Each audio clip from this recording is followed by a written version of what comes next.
I'm going to use the computer to help us translate a little bit. Your COVID test was positive. Do you know that? Yeah. You understand?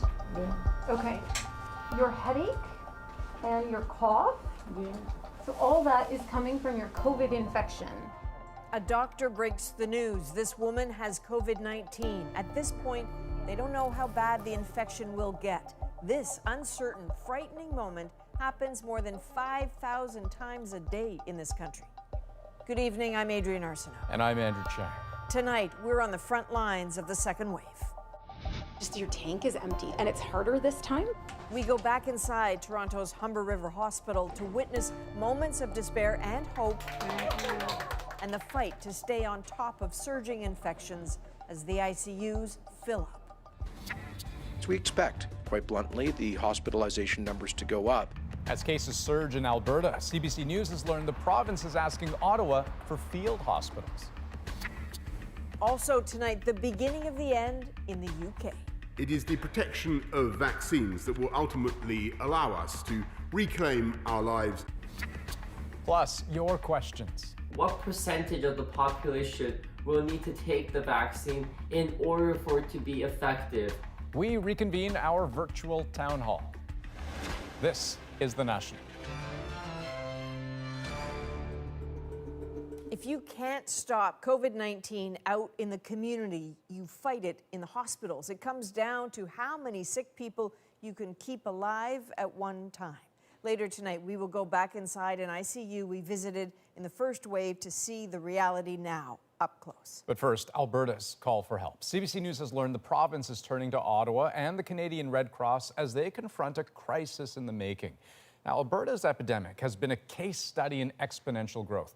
In October, newly reported infections went from around 150 a day to 500 a day. Then, over the past month, they tripled again to nearly 1,500 a day. The flood of seriously ill patients into hospitals has followed a similar frightening trajectory. If it continues, Alberta will need to find hospital beds faster than the pandemic fills them. So that has prompted its government to reach out for federal help to build field hospitals. As Carolyn Dunn explains, officials say this is just about preparing just in case. Alberta already has one COVID field hospital, which only came into use this fall. But with hospitalizations and ICU capacity stretched and in some cases overflowing, tonight it's asking for help so that it's ready to build more. As CBC News first reported, Alberta has asked the Red Cross about providing 2 field hospitals and the federal government about 2 more, if and when existing hospitals are overwhelmed.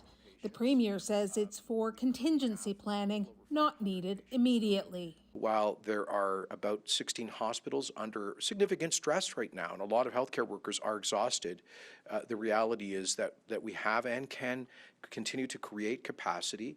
As we expect, quite bluntly, the hospitalization numbers to go up, given the new cases in the last few weeks. Public Safety hasn't received a formal request from Alberta yet, or any other provinces and territories. Both federal and provincial sources say discussions so far do not include any plans to staff the field hospitals, a concern to those who have been raising alarms about healthcare capacity. I do have concerns about our ability to staff 4 field hospitals in the province.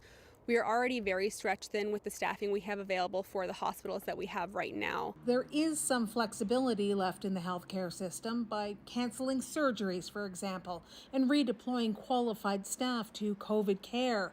But the bigger concern from some doctors is what expanded medical capacity will do without tougher public health restrictions. This basically means that our health system is inevitably going to be overwhelmed, and the fact that the province is asking for federal intervention for field hospitals but has not instituted a lockdown is completely negligent. So Carolyn, just to be clear, the Premier and Health Minister seem very clear that these field hospitals are just for contingency planning. But when does this turn into action?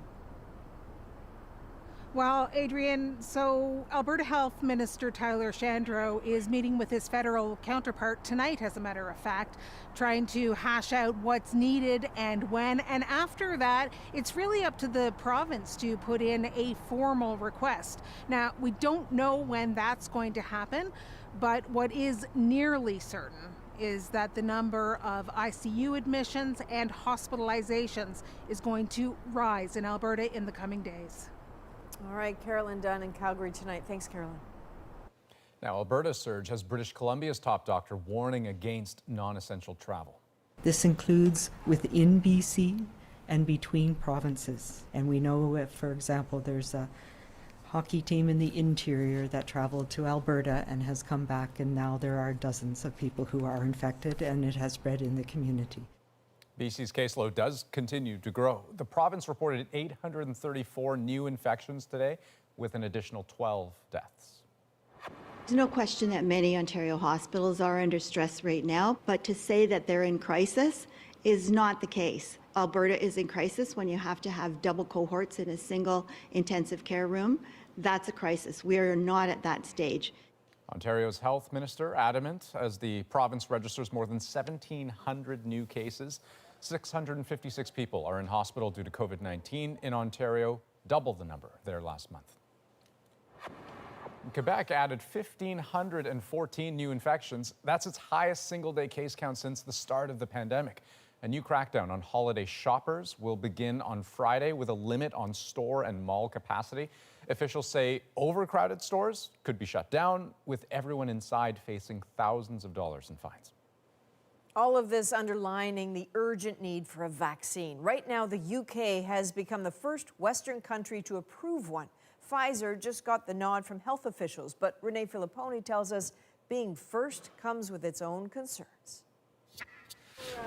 On the day England emerged from its second national lockdown, there was hope in the news. It is the protection of vaccines that will ultimately allow us to reclaim our lives.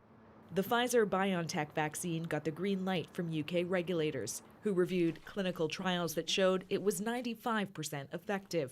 It's the first Western vaccine to get approval.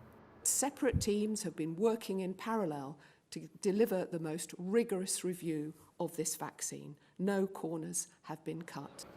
Doses are being boxed at the manufacturing facility in Belgium. Hundreds of thousands will arrive in days, with millions more to come after. It will be offered first to the elderly in care homes and staff, followed by people over 80 and health workers. Each person will need 2 jabs.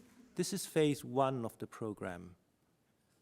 In phase 1, we hope that 90 to 99% of people who are at risk of dying from COVID-19 will be included or covered.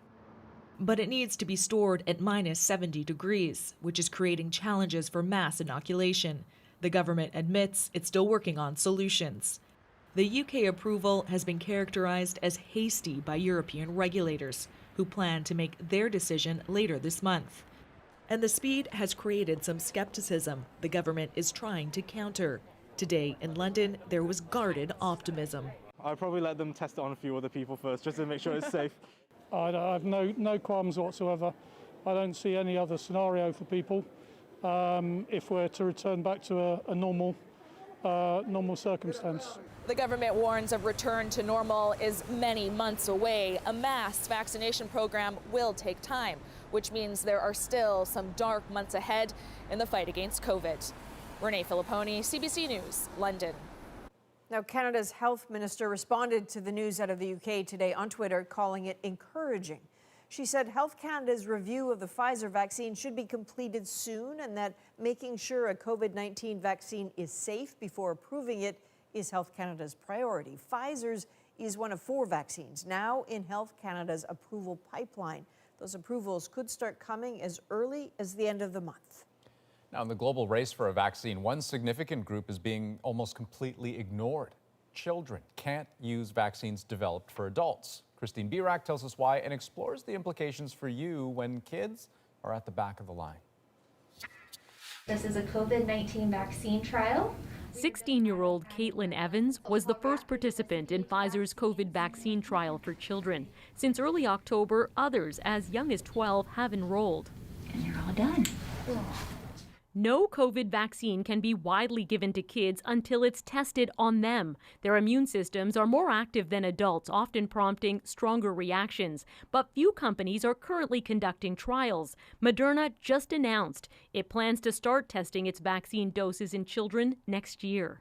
I think it's very important to be able to study this vaccine or these vaccines in children because kids are not just small adults. Children aren't a small player in this pandemic either. They're a fifth of Canada's population. And while they only make up around 1.4% of COVID hospitalizations, they account for over 15% of cases. That's more than 50,000 infections. Studies have also shown kids older than 10 are just as likely as adults to infect others. Many pediatricians are advocating strongly to have children included in these vaccine trials. While it's normal for vaccines to be tested for safety and efficacy in adults first, at the current pace, it's not clear when a vaccine will be ready for kids. I'm curious why. Why have they waited and not done studies yet for children? Amazing. Good job. Lindsay Noon has 3 children under the age of 5. She and her husband are both teachers. They acknowledge the social and psychological toll this pandemic is taking on kids, but I want them to definitely dissect everything that needs to be done to make sure it's safe. Drug makers insist vaccines for kids will be thoroughly tested, but it's almost certain they'll be going back to school next September without a vaccine. Christine Burak, CBC News, Toronto. And one more thing on vaccines. There were so many questions from you that we couldn't get to last night in our virtual town hall that we've decided to try to answer as many more as we can. Our doctors will join us a bit later. Starting Friday, Quebec will limit the number of shoppers in its stores. Some big retailers in Ontario's lockdown regions, Toronto and Peel, want those same limits. A group of them has appealed to the province to open all stores at a reduced capacity. Jacqueline Hansen now on their request and the response. Locked down and fed up. By closing non-essential retail, they've created a financial catastrophe. Today, a plea to Ontario's premier to end the lockdown. Public safety is critical, but retail, non-essential retail and retail in general was not the problem. Nearly 50 retailers signed an open letter, including execs from the Bay, Canadian Tire, IKEA, and Roots. They argue the lockdown hasn't reduced the number of people shopping, but funneled them into fewer spaces, including stores outside the lockdown zones. The CEO of Aldo Shoe Chain says the government tried to strike a balance, but got it wrong. We really believe that with capacity restrictions, we can keep people safe. The letter asked the Premier to open all retail in Ontario with a 25% capacity limit on non-essential retail. But the Premier didn't budge. I put my business hat on, I'd switch those things open in a heartbeat, but I can't. Ontario's Minister of Health says it's about limiting potential contacts. If people are going from shop to shop and so on, it's just more opportunities for the virus to be transmitted. The stores themselves aren't necessarily a problem. And if you're able to ensure that people are keeping their distance and they're wearing masks and adhering to all of the different public health measures, there's nothing, I don't think, inherently risky about these small retail shops. But keeping them closed gives people fewer reasons to go out. Don't want people to be leaving their houses unless it's for essential reasons. If that's the government's goal, then they should just close down highways and impose curfews. He wants all retailers to have a chance to survive safely. Jacqueline Hansen, CBC News, Toronto. Well, COVID-19 continues its spread across the globe today, closing in on 64.5 million total cases. The World Health Organization has also tightened its guidelines on masks. Where there's poor ventilation, it's recommending the general public wear masks even if they're able to physically distance. Now, India has one of the highest case counts of COVID-19 in the world. Only the United States has more. But while the number of daily cases has been dipping, India still has a total of nearly 9.5 million confirmed infections. And that has had dire consequences for many of those people who are already most vulnerable, children. Salima Shivji shows us how. The bustle of New Delhi's railway station, even in slower COVID times, is the perfect cover, a breeding ground for child traffickers. This young boy tried to get away from his captors, one of them his own brother. The social workers patrolling the platforms hear that often. Desperate families with no other options. We can't say anything to them. They are vulnerable, marginalized people.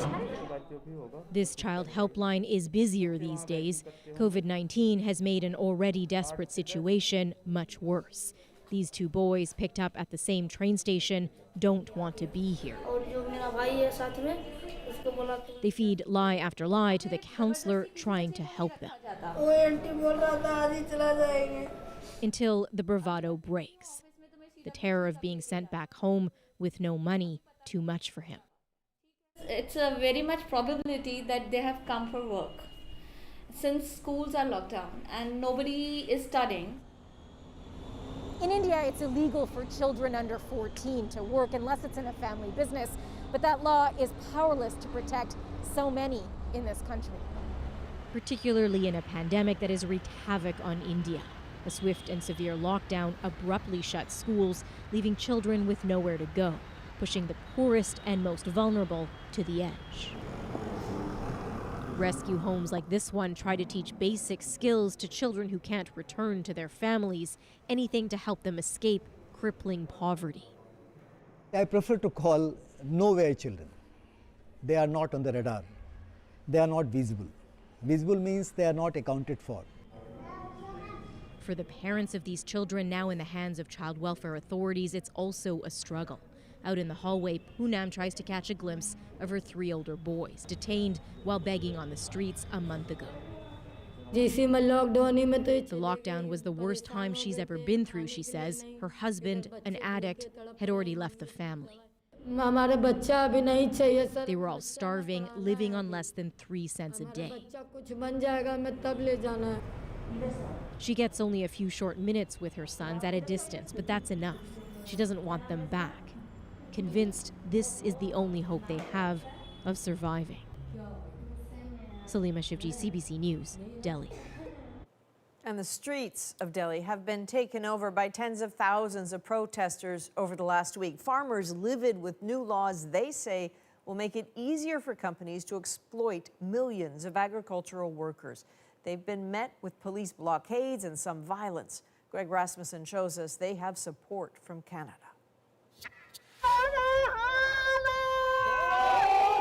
Hundreds gathered to show their solidarity with farmers battling the government in India. The green is everybody going to be wearing today, that represents the land, that represents the fields, that represents the crops, that represents the farmers that are on the streets asking for their rights. This was just a pure outpouring of emotion of people. Most of our families, our cousins, our brothers, sisters, mothers, fathers, for many people here, are actually sitting on the front lines in Delhi right now. So it's a very deep connection to us. Tens of thousands of farmers have taken to the streets in India, met by water cannons, police blockades, and tear gas. New laws deregulating the sector passed by the Indian government in September sparked the protests. Farmers fear the removal of guaranteed prices and other free market moves will destroy small landowners. This farmer vows protests will continue, saying, "Accept our demands. If you don't accept it, we will continue the agitation." This week, Canadian opposition leaders and the Prime Minister voiced their concern. Canada will always be there to defend the right of peaceful protest. We've reached out through multiple means directly to the Indian authorities to highlight our concerns. India's External Affairs Ministry said comments from Canadian leaders were ill-informed and unwarranted, especially when pertaining to the internal affairs of a democratic country. About 1.4 million Canadians have their roots in India. Gary Saran's family runs this farm. The smaller farmers get destroyed, their livelihoods get impacted, they fall further into debt. He says protests here give an emotional boost to family members on the front lines in India. Greg Rasmussen, CBC News, Surrey. Well, the federal government says it will not meet its March 2021 deadline for ensuring all Indigenous communities have a clean water supply. While there have been many reasons for the delay, I want to state as clearly as possible that ultimately I bear the responsibility for this, and I have the responsibility and the duty to get this done. The Indigenous Service Minister pledged an additional $1.5 billion to finish the work on the Liberals' campaign promise. The Trudeau government has lifted 97 boil water advisories worked on, but 59 still remain. Well, a team of CBC journalists has been deported from Uganda. 1 month before that country's elections, we're going to show you what our team saw on the ground. Plus, we return to the front lines of the COVID crisis. Your tank is empty, so you keep trying to muster up some of that energy that you had the first time around, and it's harder this time. What's different for healthcare workers and patients during the second wave? And later, why Canadians are buying more Christmas trees than ever before. I've been doing this for 35 years, and it's the first Christmas we're not going to have Christmas trees. A very 2020 problem. We're back in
Well, the CBC's Margaret Evans was supposed to be in Uganda this week, covering the violent clashes which have already marred an upcoming election. But she and the crew of journalists with her were deported. It does not bode well for the transparency of those elections. Margaret Evans has more on the tense situation she experienced firsthand. Kampala, the Ugandan capital, and an election on full display. Even a candidate sailing along the street, entourage in tow. It looks like any other healthy election, but it's not. That's presidential hopeful Bobi Wine accusing the police of trying to kill him. He says his campaign car came under fire, and not for the first time. Yesterday, we survived death. The military, after blocking us and after diverting us to a remote road, they followed us and they shot at us. The musician turned politician has been arrested twice since the start of the campaign, the government accusing him of flouting COVID-19 rules on large gatherings. Wine's second arrest sparked widespread rioting. Security forces accused of shooting at least 54 people dead. This is the man to beat, the old man in a hat, they call him. Yoweri Museveni may look grandfatherly, but critics say he's managed 34 years in office by playing tough. Wine poses a new kind of threat. Young people having somebody who can rally them in the political direction or make this a risky election for President Yoweri Museveni. Wine supporters call him the ghetto president, a moniker he wears proudly. He grew up in the slums and wrote songs about it. I am not a son of a minister. I am not a professor. I am not any high-class citizen. I am here to represent the common people, the ghetto people. Critics question his ability to transcend cult hero status, but he has bigger hills to climb first, a veil already being drawn across the election campaign. We're in a town on the outskirts. We were expelled from the country last week, even with government-issued media credentials. And local journalists covering wine can face both arrest and attack. The fear is there will be more blood on the streets in the days to come. Margaret Evans, CBC News, London. When we come back, what the second wave looks like from the front lines. There are some people that don't really think COVID will affect them. They're shocked. Doctors face down COVID fatigue. We take you inside a Toronto hospital for a look at the challenges this time around.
Welcome back. Tonight, 183 people are in intensive care in Ontario. The province's latest modeling says no matter what we do this month, that number will surge past 200 and could even top 250. So how will hospitals cope? Well, early in the pandemic, when we first worried about capacity, the National got access to Toronto's Humber River Hospital to meet some of the first patients with COVID, see medical staff working through their fears. We were invited back inside during the second wave when COVID still manages to sometimes surprise and always exhaust.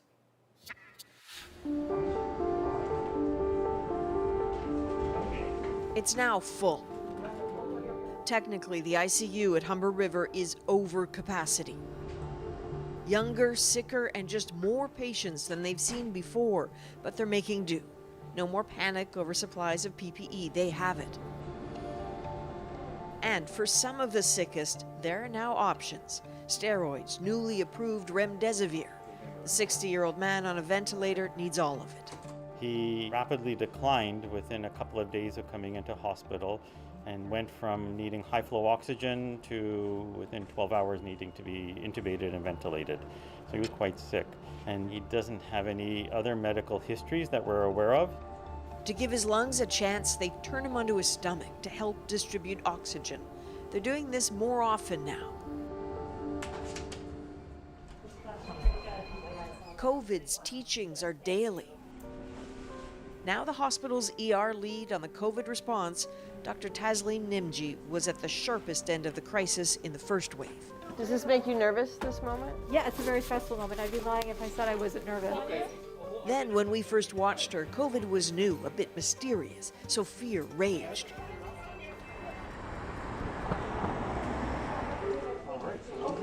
With time, there's less anxiety, but now a crushing fatigue. We'll start the case with everyone out of the room as if like EMS just brought them in. That's partly why they instituted regular drills in the ER. Hello? Sir? Always with COVID in mind. We need to react to it the way we would normally. Keeps everyone alert because everything is harder now. Just your tank is empty, so you keep trying to muster up some of that energy that you had the first time around, and it's harder this time. And the challenge is that the onslaught has already begun, and we're seeing a lot of people that are quite sick, people that are needing us to intervene and do some of those procedures that we know are riskier, and so it demands more of us.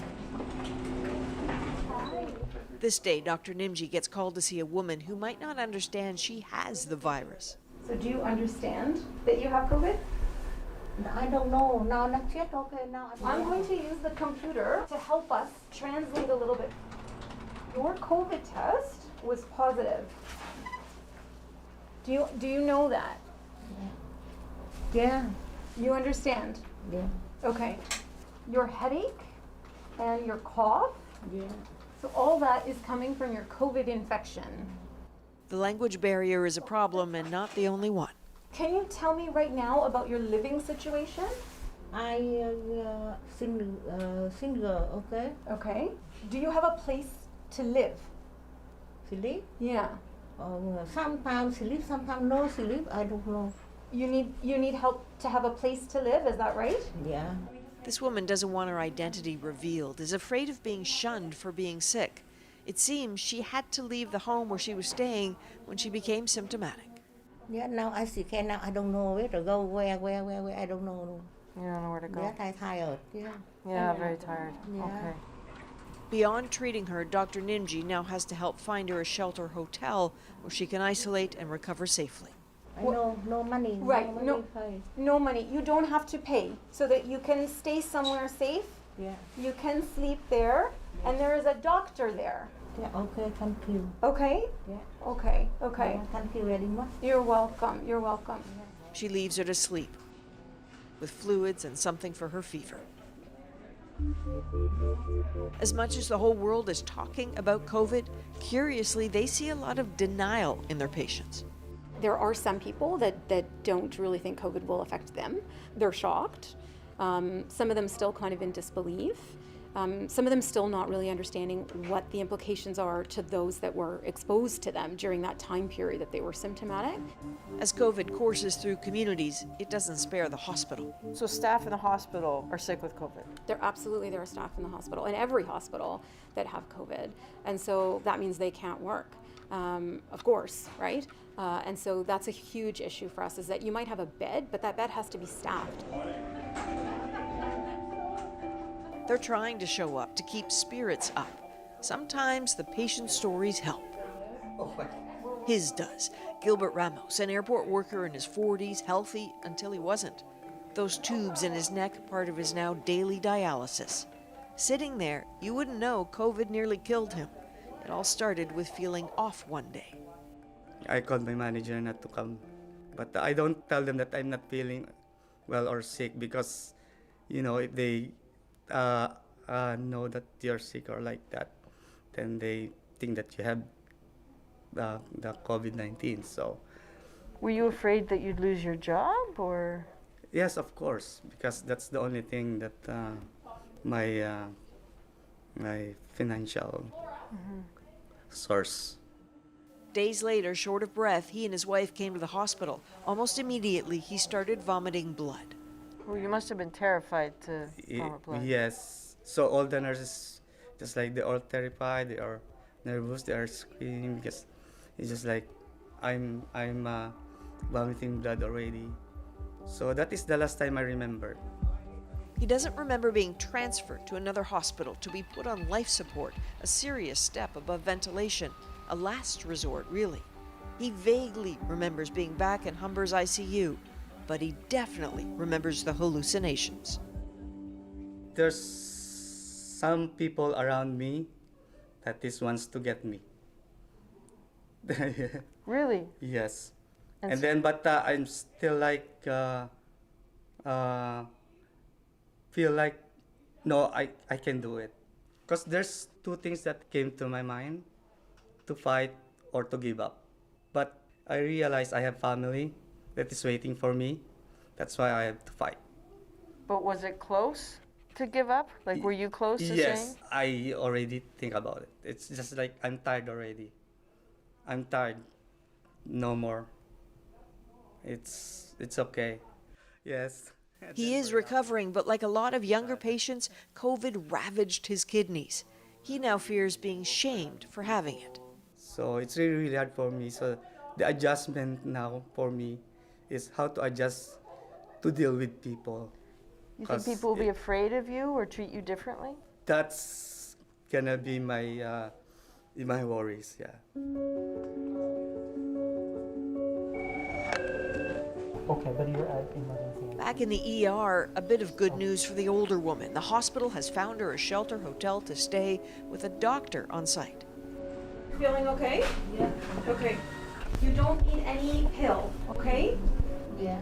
Her fever's down, breathing better. There's hope she'll heal with rest. You're going out this way, okay? So she's on her way. A school bus, her transportation to the shelter.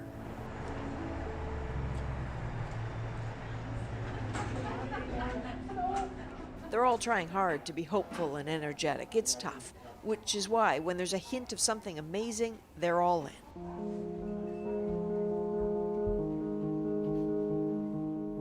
We get called back to the hospital a few days later because there's good news for Gilbert. He's going home. 33 days after arriving, after being put on life support. He's changed, still healing, but this is remarkable. Come back and visit, but not as a patient. And for an exhausted hospital staff who needs something to celebrate, this is a really good day.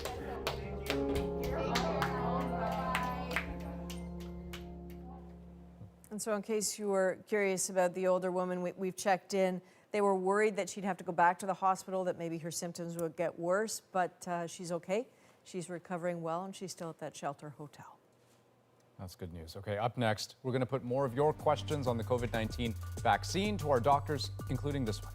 What percentage of the population will need to take the vaccine in order for it to be effective? The answer right after the break.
Welcome back. The world is one step closer to mass vaccination against COVID-19. The UK has approved the use of Pfizer's RNA vaccine, and people there could start getting it within days. And so we know this topic is on your mind. We were flooded with questions about the vaccine during our special virtual town hall last night. So we wanted to go back to some of those questions and get you some answers. Yeah, so joining us, two infectious diseases experts, Dr. Susie Hoda and Dr. Lisa Barrett. Hello to the two of you. And we're going to start with what I think is a really important but also a fascinating question. This one came into us via email from Scott. Dr. Hoda, maybe I'll have you take this one. Once vaccinated, sure, can a person still be a carrier? And I mean, that would be so important because, I mean, if they can, I mean, what does that mean for folks who don't get vaccinated? Right. So what we know is that it appears as though these vaccines that we've been talking about in the last couple of weeks are highly efficacious at preventing symptomatic infection. But what we don't truly know is how well can they protect people from asymptomatic or mild infections. And it is possible that if you're not as well protected from those asymptomatic or mild infections, that people could continue to transmit or shed the virus as well. And therefore others around them could be able to pick it up from them, even though they themselves will be protected from a real symptomatic infection. So, I mean, I think it's important to keep it in context. Our main goal here is to protect the public from experiencing the impacts of COVID-19. So even a vaccine that protects against symptomatic disease and not so much the transmission will have a big impact on this pandemic. Right, puts greater importance in your mind on everyone getting the vaccine. Dr. Barrett, can you take this next question? This is coming from Chris. My concern regarding the COVID-19 vaccine arises from the fact that my wife is immune compromised. She has been told that she cannot tolerate a live virus. I would like to know if any of the proposed vaccines are live viruses. Okay, so are any of them live viruses or would otherwise pose a danger for folks with compromised immune systems? Right, so there's many vaccines that are in development at the moment, and 3 that have been particularly relevant to the Canadian context because they're being considered for approval. 2 of them are not live vaccines, so they do not contain live virus. Those are the RNA vaccines, and those ones are not live. And as far as we know at the moment, those are not a risk for people who are immunocompromised. The other vaccine that's being considered is one that contains a live virus. And for the most part, especially given that there are going to be options, that's not at the moment a vaccine that we'd recommend for people who are immunocompromised. Still gaining lots of information, but a great thing that there are options for people who can't take live viral vaccines. So lots of options coming up, and there'll be more in the future. Right, and I guess at the point where a person would be getting a vaccine, they would know one way or the other which vaccine they're getting. Absolutely. So this would be when we're talking about rolling out vaccines across the country, not in a clinical trial where you may not know what you're getting, right, but this would be when you know what's in the actual vaccine that you're getting on a given day when you go in to see your provider. Adrian, we've got lots more questions.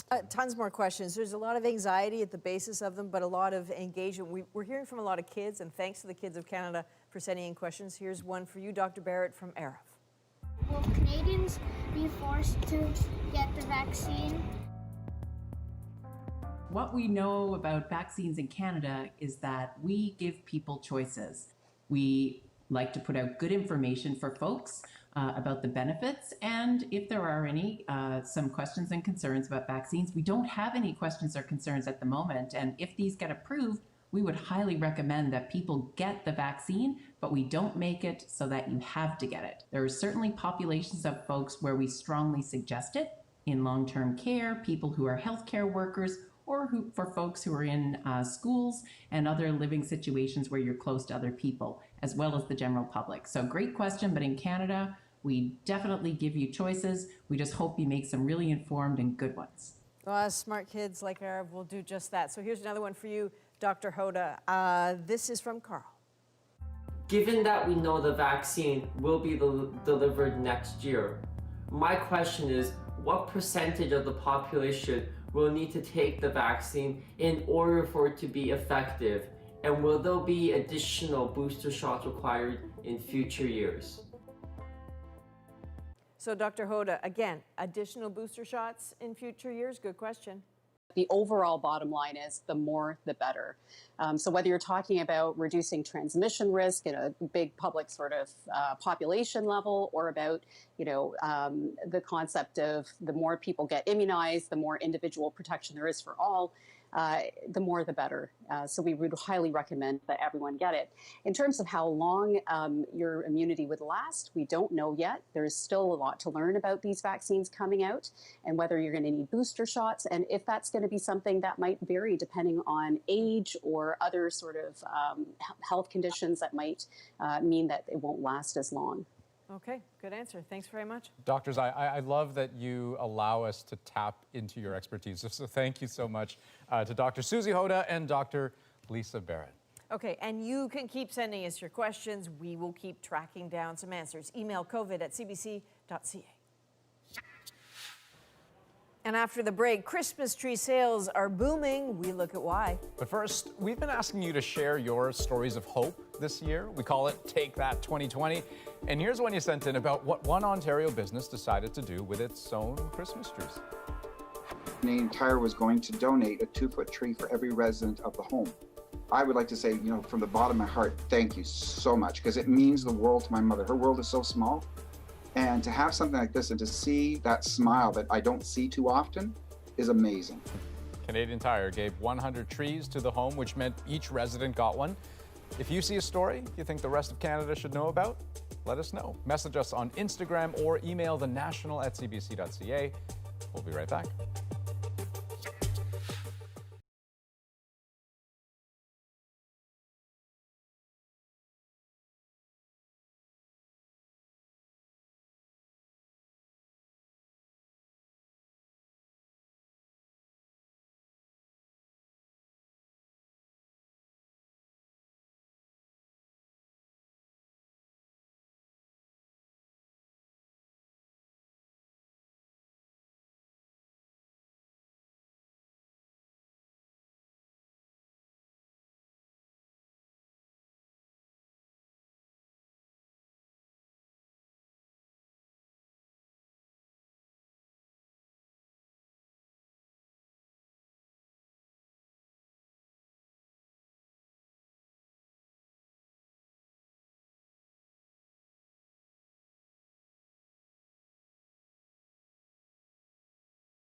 I'm Jamie Poisson, and tomorrow on CBC's daily news podcast Front Burner, wars and revolutions did not stop Russia's famous Bolshoi Theater from staying open, but COVID-19 did.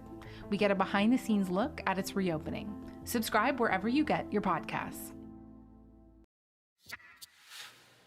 One of those images we'll probably never forget from 2020, toilet paper shelves in the grocery store empty. But as we get closer to the holidays, there's another product in high demand: Christmas trees. Alison Northcott explains why there's a shortage and why you might want to keep an open mind.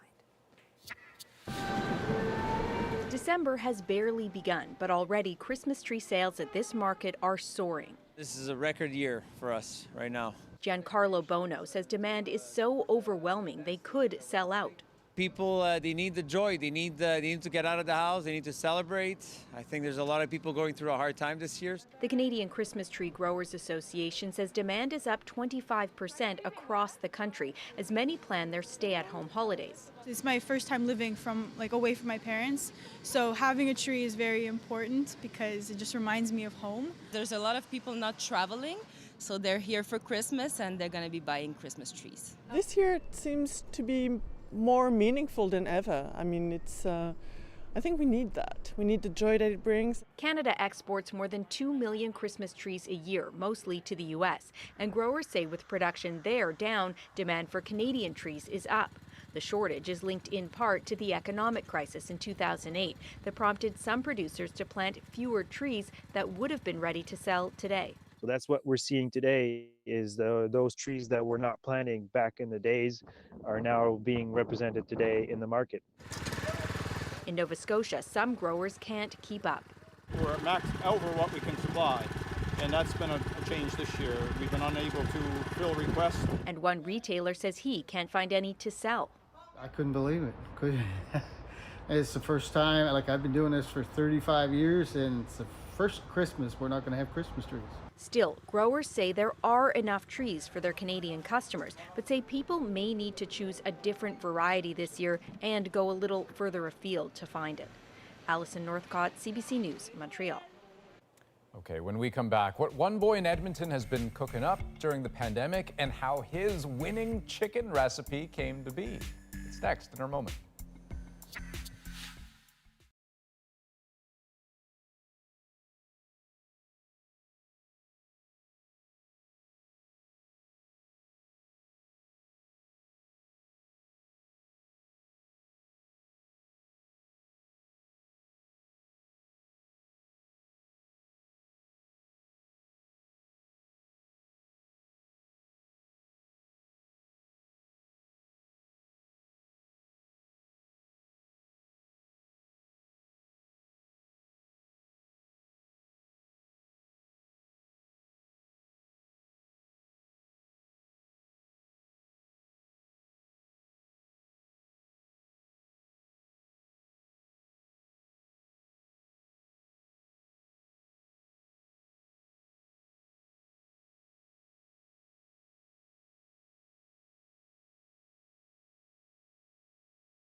Dong Dao Xiao is 11 years old, but don't let his age fool you. This kid can cook. He put his skills to the test entering a cooking competition, and he won. The story behind his victory is our moment. There was this program called the Kids Food Nation. I was signed up for it and then later signed up for the contest. During the contest, I wanted to make something from chicken, and we're in COVID, so I named it Pandemic Chicken. This cookbook features all the other kids who won the Kids Food Nation contest. I too am in this cookbook. I know that the other contestants who won this contest are great chefs. I made the Pandemic Chicken so that, as well, the name suggests that it has chicken, but I also added vegetables there to make a well-balanced meal. I'm gonna hope that I'm in more cookbooks, and I think, eventually have my own cookbook. So Pandemic Chicken. And you know, I'm looking at the recipe online. I mean, it's got, you know, curry powder, cumin, but simple enough that even I could cook it, I think. And make an extra share. Yes, for me. of course. So interesting thing about him, he says he doesn't actually want to be a chef. He wants to be a doctor, but he knows that he can incorporate cooking into it because people feel better, get better when they feel better. Good food makes them feel better. He's got the whole package. Very smart. That is a national for December the 2nd. Good night.